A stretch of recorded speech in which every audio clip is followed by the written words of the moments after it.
Dungeon and jail.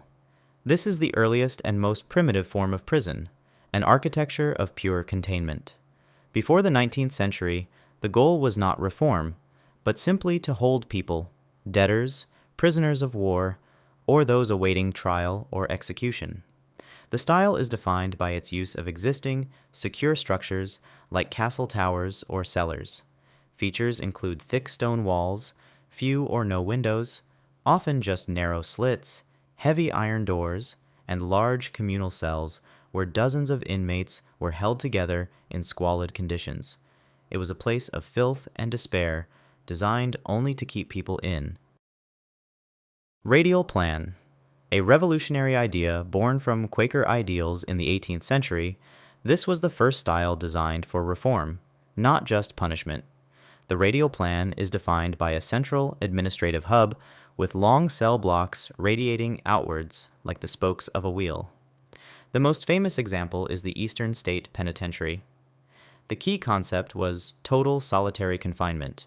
Prisoners lived, worked, and ate alone in their cells, a design intended to inspire penitence and reflection. From the central hub, guards could observe down each radiating corridor, giving wide oversight without literally seeing every cell at once. Auburn System. The great rival to the Pennsylvania system, the Auburn System, developed in New York, had a different philosophy: reform through labor and silence. The architecture consists of a long central corridor, or telephone pole, off which multiple multi-story cell blocks are built at right angles. Prisoners were kept in small, individual cells at night, but worked together in large, silent workshops during the day. This highly efficient and profitable model became the dominant U.S. design through the 19th and early 20th century. Panopticon. This is the most famous and influential weird prison style, a design for psychological control. Conceived by philosopher Jeremy Bentham, the Panopticon is a circular prison with a ring of cells arranged around a central watchtower. The cells are backlit, so the guard in the tower can see every prisoner, but the prisoners can never see the guard. The key idea is that inmates, never knowing if they are being watched, will be forced to regulate their own behavior. Few true panopticons were ever built, but its idea of total invisible surveillance has influenced countless institutions. Big House.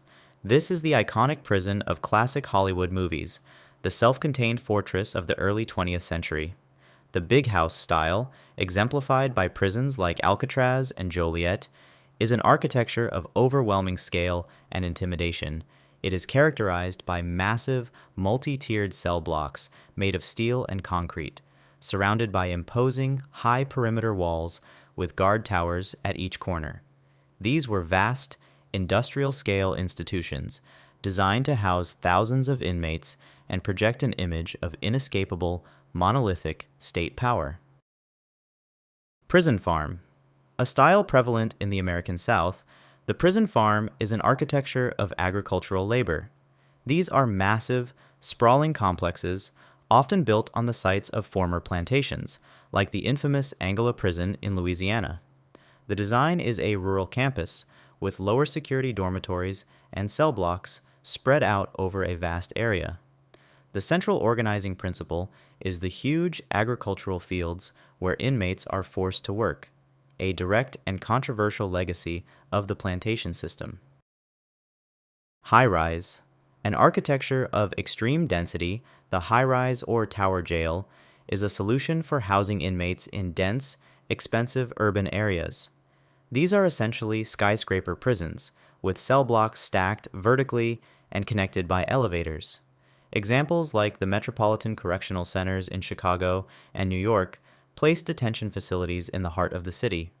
The design prioritizes security and a small footprint, often with slit-like windows and rooftop recreation yards. Podular Direct-Supervision, a major revolution in modern jail design that began in the 1970s.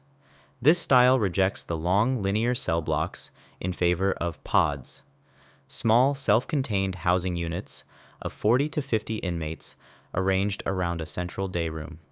The most crucial feature is that the correctional officer's station is located inside the day room, with no physical barrier. This direct supervision is intended to reduce tension and improve safety by fostering direct interaction and control. Minimum security campus. This style is designed for low-risk offenders and is focused on rehabilitation and work release programs. Often called open prisons, these facilities have light or context-based perimeters rather than heavy fortification. The architecture is a campus-like layout, with inmates housed in dormitories or small cottages instead of traditional cells. The environment is designed to be less oppressive and more normalized to prepare inmates for a return to society. Bastøy Prison in Norway, located on an island, is a world-famous example. Supermax. The architectural style of modern mass incarceration and total isolation. The Supermax prison, which emerged in the late 20th century, is a high-tech evolution of the old solitary confinement model. The design is a stark, sterile environment where inmates are confined to small, concrete cells for 23 hours a day. Movement is severely restricted, and all doors are often controlled remotely from a central command center. It is an architecture of pure control, designed to eliminate all social contact and remove any possibility of escape or resistance. A DX Florence in Colorado is the benchmark example. Scandinavian Model. A radical and modern reaction against the punitive models of the past, this style is based on a philosophy of normalization. The goal is to design a prison that, as much as possible, resembles a normal community, to better prepare inmates for re-entry into society. The architecture is characterized by campus-like layouts, with inmates living in smaller, shared houses with kitchens and living rooms. There are no bars on the windows, and the focus is on providing natural light, green space, and access to education and job training. Halden Prison in Norway is a flagship example. Immigration Detention Camp. A legally distinct but architecturally influential style, these facilities are designed for processing and holding non-citizens. The architecture is one of throughput and classification. The design often consists of large, dormitory-style compounds surrounded by high-security fences, with an aesthetic that can be temporary and institutional using prefabricated structures.